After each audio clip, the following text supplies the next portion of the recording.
معزز سامعین و ناظرین، السلام علیکم ورحمۃ اللہ وبرکاتہ۔ میں آپ کے ساتھ ذکی اللہ خان اشاعتی بیودوی۔ ناظرین کرام، اس وقت کی بڑی اہم خبر آپ حضرات کے ساتھ شیئر کی جاتی ہے۔ تبدیلی مذہب پر سپریم کورٹ کا تاریخی اور سنسنی خیز فیصلہ۔ ہندوستان کی سپریم کورٹ نے تبدیلی مذہب پر آج ایک سنسنی خیز اور تاریخی فیصلہ سنایا ہے۔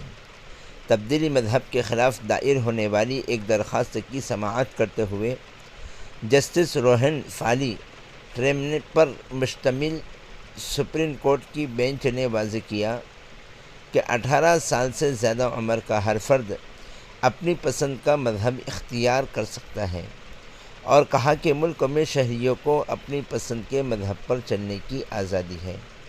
B J P leader Ashwini Upadhyay نے سپریم کورٹ میں درخواست دائر کرتے ہوئے عدالت سے خواہش کی کہ وہ تبدیلی مذہب کو روکنے کے لیے حکومتوں کو سخت ہدایت دیں۔